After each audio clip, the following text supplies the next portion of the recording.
Hello! Welcome to part 24 of Project 2025, read by Douglas Wayne Ricketts. That's me! We're on page 292 of this 920-page document. The next section is titled Protecting Life in Foreign Assistance.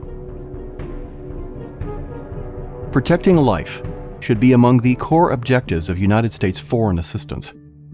Shortly after taking office, however, President Biden issued a memorandum that reversed a myriad of pro-life policies and revoked the Protecting Life in Global Health Assistance (PLGHA) policy, widely known as the Mexico City policy.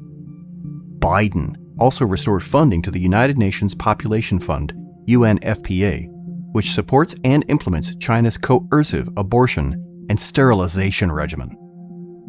PLGHA requires foreign NGOs, as a condition of receiving assistance, to agree not to perform or actively promote abortions as a method of family planning in foreign countries. Previous pro-life presidents, beginning with Ronald Reagan, applied these conditions to family planning assistance, but President Trump, for the first time, expanded the Mexico City policy to protect global health assistance furnished by all departments or agencies, estimated to be $8.8 billion annually. Trump's probably paid for more abortions than he has children. The Biden administration restored abortion subsidies to pro-abortion NGOs, including Planned Parenthood International and MSI Reproductive Choices. In reversing PLGHA, Biden declared a radical assault on the policy of protecting life, choosing instead to promote abortion on demand around the world under the guise of sexual and reproductive health and rights. USAID's priority of funding the global abortion industry negates programs that promote life, women's health, and the family. Do they not get that abortion is women's health care? Some women aren't ready to be parents. Some women will die if they bring a certain pregnancy to term. And to be quite honest, no man would allow someone to tell him what to do with something that's inside his own body. They're such hypocrites. Even under PLGHA, several loopholes allow support for the global abortion industry to continue. International NGOs that perform and promote abortions overseas, like Population Services International, Pathfinder, PATH, PATH, the Population Council, Engender Health, and Women Care Global International continued to receive funding from USAID under PLGHA, and now, under Biden, receive tens of millions more in U.S. taxpayer dollars in foreign assistance annually without any oversight. When the United Nations Secretariat promoted abortion and abortion-inducing drugs under the umbrella of sexual and reproductive health as an element of its COVID-19 Global Humanitarian Response Plan in May 2020, the exemptions in PLGHA for humanitarian aid and multilateral organizations illuminated another loophole in the policy's effectiveness in safeguarding U.S. taxpayer dollars from being used to promote abortion. Pro-abortion groups have also received funds under other categories of foreign aid that falls outside the scope of global health assistance, including women-related and economic assistance programs. Members of Congress have advocated closing these loopholes by extending PLGHA to all foreign assistance through the Protecting Life in Foreign Assistance Act, sponsored by Mike Lee, Republican of Utah, and Representative Virginia Foxx, Republican of North Carolina. Current law in the Foreign Assistance Act gives the President broad authority to set such terms and conditions as he may determine on foreign assistance, which legally empowers the next conservative president to expand this pro-life policy. To stop U.S. foreign aid from supporting the global abortion industry, I'm honestly surprised they're not capitalizing that. I've used it so many times. The next conservative administration should issue an executive order that, at a minimum, reinstates PLGHA and summarily blocks funding to UNFPA, but also closes loopholes by applying the policy to all foreign assistance, including humanitarian aid, and improving its enforcement. The executive order to reinstate PLGHA should be drafted broadly to apply to all foreign assistance. It should simultaneously rescind President Biden's memorandum entitled Protecting Women's Health at Home and Abroad, issued on January 28, 2021. The new pro-life executive order should apply to foreign NGOs, including sub-grantees and subcontractors, and remove exemptions for U.S.-based NGOs, public international organizations, and bilateral government-to-government agreements. All entities funded by USAID, both directly and indirectly, should report their compliance with the PLGHA, and USAID should institute penalties, including debarment from future federal funding, for violations of it. The new executive order also should instruct the administrator of USAID to publish reports on implementation of the PLGHA by both prime and subprime recipients. In addition, the Helms Amendment should continue to be applied, as it has been by both Republican and Democratic administrations for more than 50 years, as a complete ban on the use of taxpayer dollars to pay for abortions abroad. International religious freedom. Conservatives believe international religious freedom is central to USAID's development efforts. President Trump's Executive Order 13926 on advancing international religious freedom instructed the Secretary of State, in consultation with the USAID Administrator, to budget at least $50 million a year for programs that advance international religious freedom and ensure that faith-based and religious entities, including eligible entities in foreign countries, are not discriminated against on the basis of religious identity or religious belief when competing for federal funding. Under the Trump administration, the agency set up a senior-level chief advisor for international religious freedom, who reported directly to the administrator with the task of coordinating a whole-of-USAID approach to achieving this priority. It created a robust genocide response capability. USAID affirmed the agency's partnerships with faith-based organizations through its rule on participation by religious organizations in USAID programs, partnership guidance and answers to frequently asked questions, FAQs, for faith-based organizations, and legal guidance and answers to FAQs for USAID staff.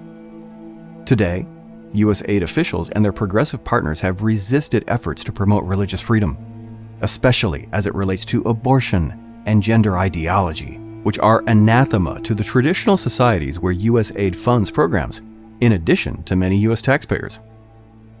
U.S. Secretary of State Antony Blinken repudiated his predecessor's focus on religious freedom. The next conservative administration must champion the core American value of religious freedom, which correlates significantly with poverty reduction, economic growth, and peace. Oh, that is not true at all. The exact opposite is true. The more religious a society, the more poverty, economic stagnation, and lack of peace.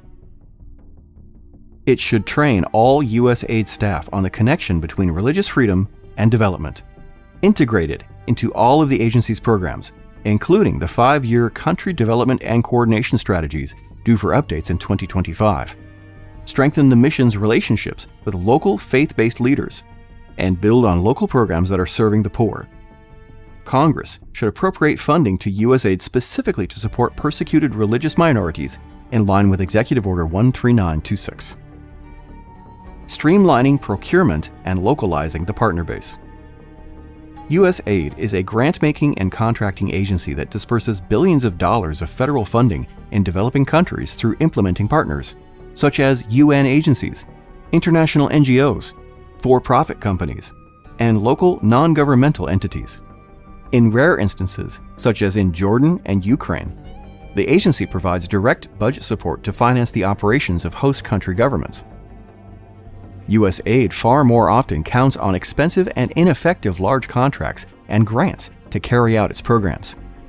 It justifies these practices based on speed and a lower administrative burden on its institutional capacity. Partnering and procurement reform was a pillar of the Trump administration's effort to secure better development results, cut costs, and advance the Journey to Self-Reliance strategy of exiting countries from aid. In December 2018, USAID launched its first acquisition and assistance strategy to streamline procurement processes, introduce innovation into its programming, and diversify its partner base away from large, expensive, and partisan implementers. The strategy counted on local NGOs, including faith-based entities already on the ground, to provide the agency with less costly and more effective alternatives to the aid grants. The strategy also prioritized global partnerships with the private sector. Corporations, investors, diasporas, and private philanthropies, the source of real capital investment, innovation, and efficiencies that can maximize the impact of taxpayer dollars. Under the Biden administration, despite rhetoric to the contrary, the aid industrial complex has recaptured the agency and stifled further reforms. The next conservative administration should immediately implement language on key policy topics as standard provisions in all grants, cooperative agreements, and contracts. These provisions should include language on implementing the policy on protecting life in foreign assistance, imposing conditions on funding to multilateral organizations, and increasing accountability and transparency. To ensure that U.S. aid exercises its existing authorities to streamline procurement processes, the next conservative administration should name a political appointee as the agency's senior procurement executive and director of the agency's Office of Assistance and Acquisitions, OAA, in the Bureau of Management, M. They love their acronyms. The head of M/OAA is one of the most important positions at USAID, as the office is ground zero for controlling the disbursements of U.S. foreign aid. The White House should empower the administrator and his or her designees to make determinations concerning the scale and scope of awards and increase the transparency and accountability of subawards, which can escape public scrutiny and promote progressive policies during conservative administrations. USAID should use existing authority to use program funds to expand its roster of contracting and agreement officers to accelerate the delivery of funds for disaster responses to a more diverse collection of implementers.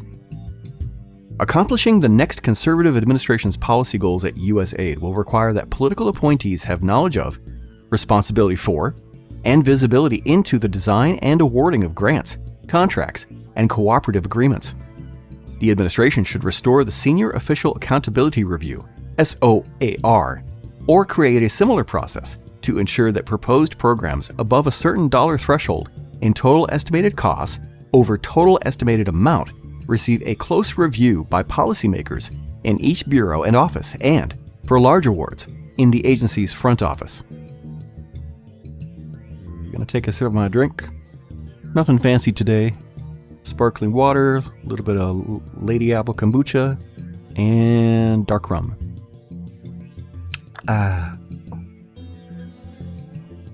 Localization is a buzzword within the aid community, but correctly assumes that more funding through local organizations produces better aid outcomes. Shifting from giant US-based implementers has proved difficult to achieve, however, given intense internal bureaucratic resistance, opposition from the aid industrial complex, and foot-dragging from progressives who view local NGOs, especially faith-based NGOs prominent in Africa and Latin America, as obstacles to promoting abortion, gender radicalism, climate extremism, and other woke ideas. Insert your own joke here. The President's Emergency Plan for AIDS Relief, PEPFAR, has shown that localization at scale is possible within a short time span. Over the 4 years of the Trump administration, the multi-billion-dollar program increased the amount of funding dispersed to local entities from about 25% to nearly 70% with positive overall results. This model should be replicated across all of USAID. In addition, the next conservative administration should expand use of the new Partnership Initiative, NPI, to every bureau and office, reset the requirements for USAID's overseas missions to craft and execute NPI action plans, and assign each mission a minimum percentage of its portfolio that must go to new, underutilized, and local partners. Crucial to the strategy will be increasing the use of open competition that lowers barriers to entry and fixed amount awards that carry less of a compliance burden, along with eliminating cost-plus reimbursement contracts that favor large companies. Before advancing a new program, the agency should be required to assess existing local activities to avoid undercutting or duplicating them. At every opportunity, USAID should build on existing local initiatives. Global health. The United States is the world's largest funder of global health initiatives. For more than 60 years, The American people have offered health assistance to the world and saved millions of lives. The USAID Bureau for Global Health, GH, the second largest within USAID, oversees a multi-billion-dollar operation to support maternal and child health, voluntary family planning. PEPFAR and the President's Malaria Initiative, PMI, both started under President George W. Bush, and other initiatives against other infectious and neglected tropical diseases. Effective use of funds is essential to maximize care for the world's neediest people.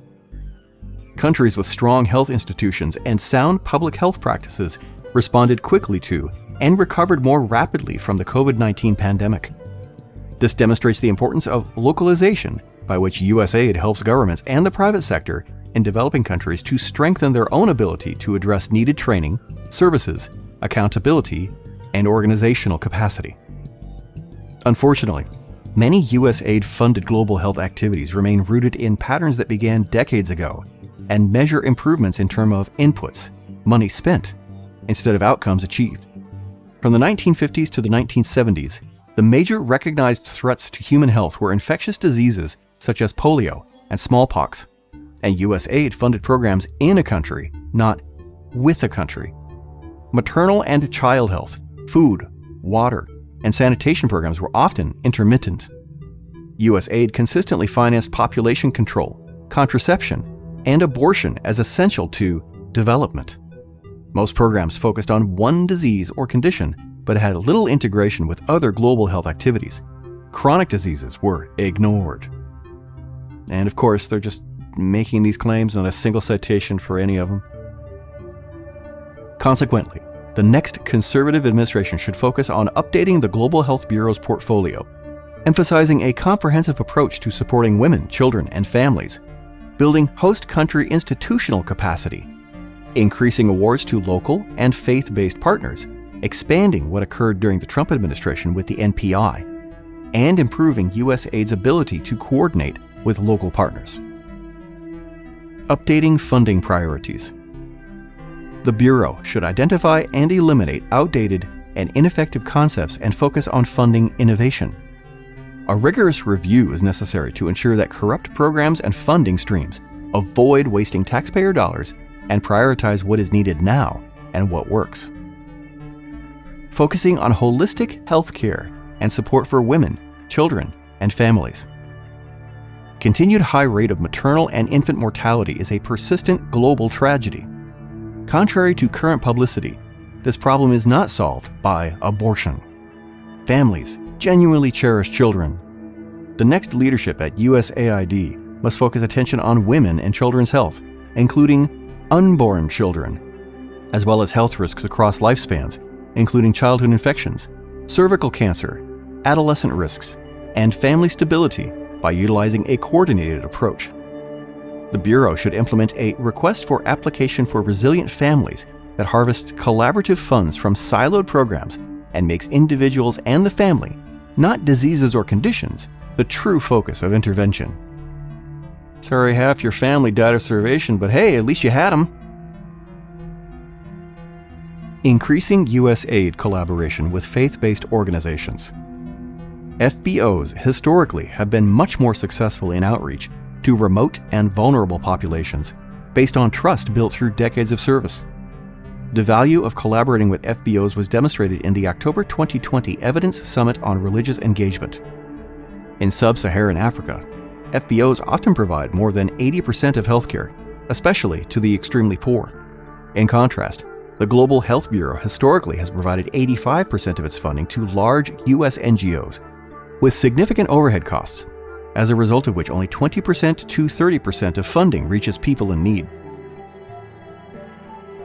Leveraging the strength and experience of presidential initiatives. Millions of people are alive today because of the American people's investment in PEPFAR and PMI. The training, laboratory, clinical intervention, health education, data collection, and organizational platforms of these programs became the bedrock for responding to the COVID pandemic. It is time for these programs to become part of an integrated, strong, and sustainable network of healthcare and public health in developing countries. A smooth transition to national ownership and funding, however, will require better coordination of USAID's own stovepiped programs with PEPFAR and PMI. Strengthening the collection and use of data. Good decisions are based on accurate data. For decades, global health programs have relied mostly on statistical modeling rather than actual data or survey data, the weakest type of data. Poor data quality undermines both the evaluation and improvement of desired outcomes achieved by our global health programs. The Trump administration implemented critical updates of PEPFAR's systems for the collection and reporting of data to increase transparency and hold funded partners and overseas missions accountable. The next conservative administration should apply these reforms to all of USAID's global health programs. Strengthening private sector engagement.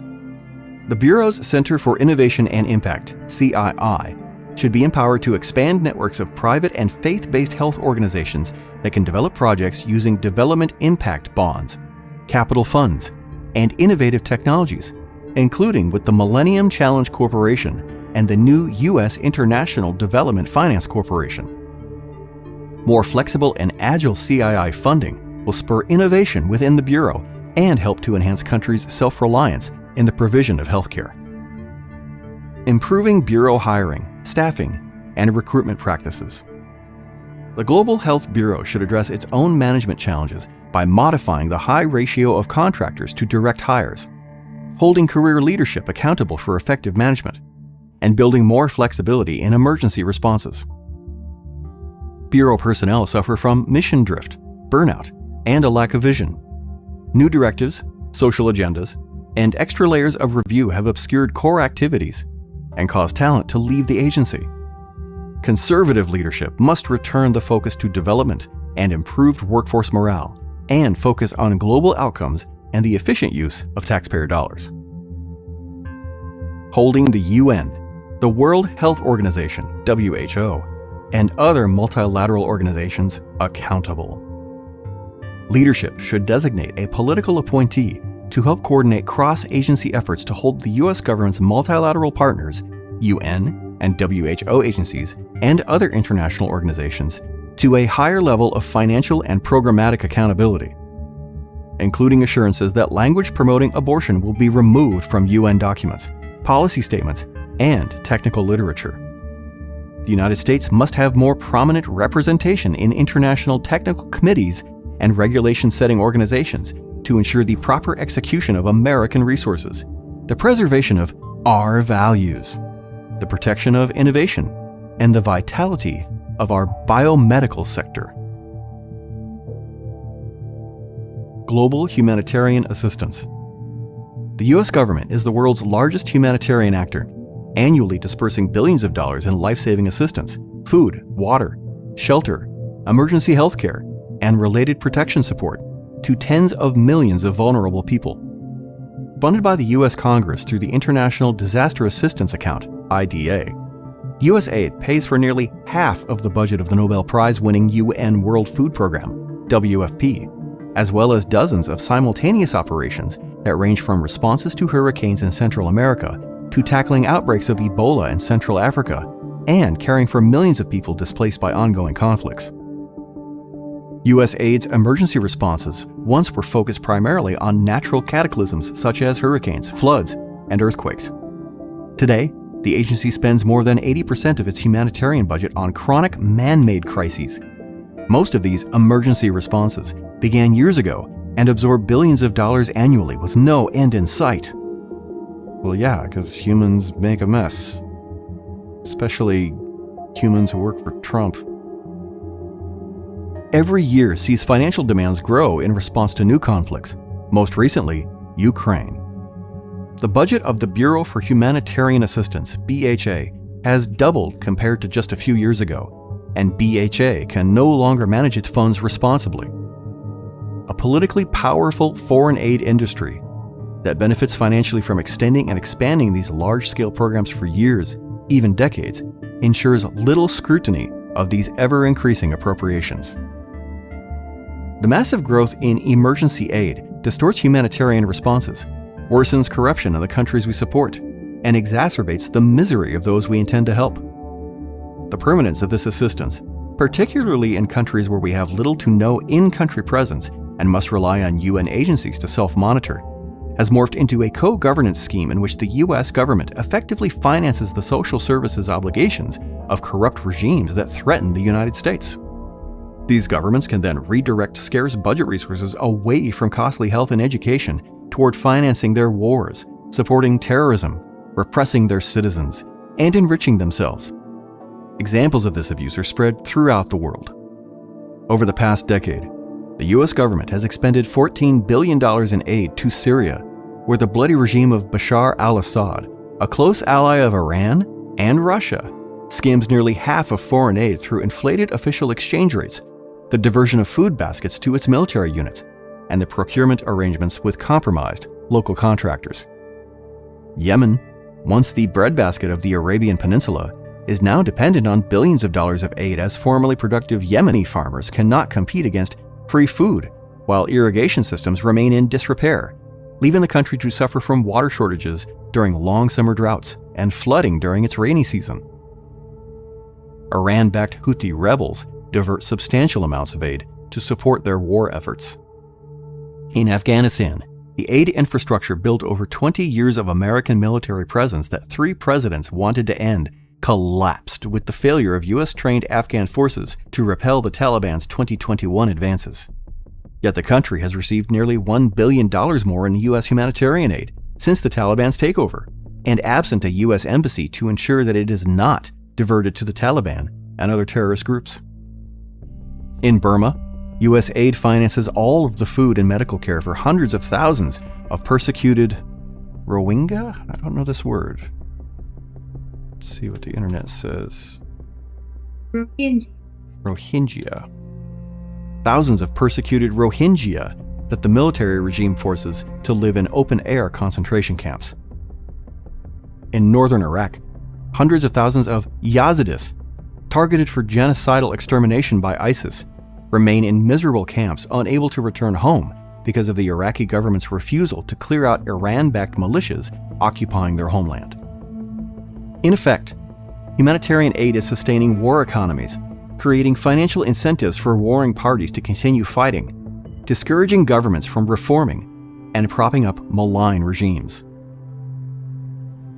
Nefarious actors reap billions of dollars in profits from diversions of our humanitarian assistance, but so do international organizations. The WFP charges 36% in overhead, while Oxfam International's overhead has reached 70% in Yemen, reflecting the high costs of foreign staff, security, and logistics. With powerful lobbies in Washington, D.C., and in leadership positions throughout U.S. aid and the Department of State, the aid industry adroitly exploits Congress's disposition to increase funding year on year to assist those in dire need, but provides no evidence to justify the mounting budget requests. In 2020, U.S. aid's leadership fused formerly bifurcated food and non-food emergency relief operations into a single Bureau for Humanitarian Assistance to improve the management of the agency's largest portfolio. But this reform was not sufficient to address the problem. The next administration should resize and repurpose U.S. aid's humanitarian aid portfolio to restore its original purpose of providing emergency short-term relief, prepare vulnerable communities for transition, and do no harm in the following ways.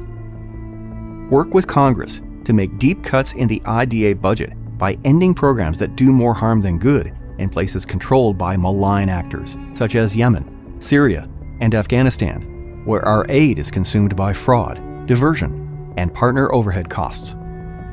Require U.S. aid and the State Department to devise country-based exit strategies that term limit the duration of humanitarian responses and transition funding from emergency to development projects. This will require robust diplomacy to press host governments to integrate displaced persons in lieu of keeping them in expensive and dehumanizing camps financed by the international community. Transition from large awards to expensive, inefficient, and corrupt UN agencies, global NGOs, and contractors to local, especially faith-based entities that are already operating on the ground. This approach provides a far less expensive and more effective alternative for aid delivery. Local partners more ably navigate corrupt environments and are more likely to steer vulnerable populations away from dependence on aid towards self-sufficiency.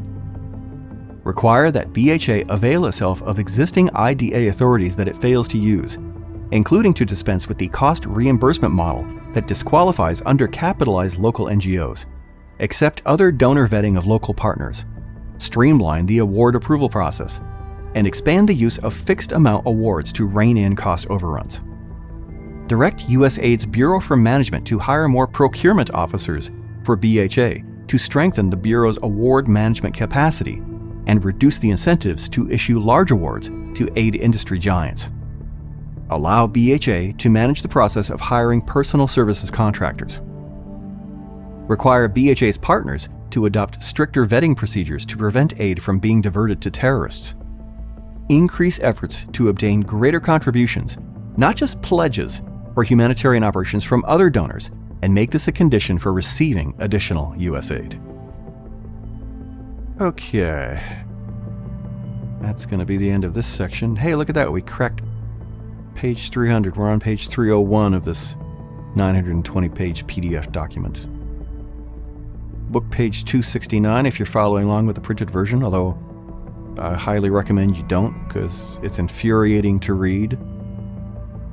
They're just so short-sighted. They have no clue how much goodwill the United States gets when they fund assistance, even if it goes to the bad guys. Anything that trickles through is appreciated.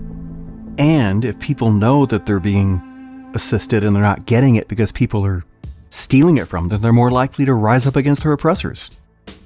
As opposed to, say the U.S. bombing Iran's school children and then expecting them to rise up against those oppressors. Why trade one for another? All right. The next segment will be titled Leveraging Foreign Aid to Unleash the Power of America's Private Sector. This recording and all other recordings related to this Project 2025 reading are copyrighted by Douglas Wayne Ricketts. All rights reserved. Unless you agree with me that Project 2025 sucks, then please feel free to use as much of this reading as you want. Thanks for listening.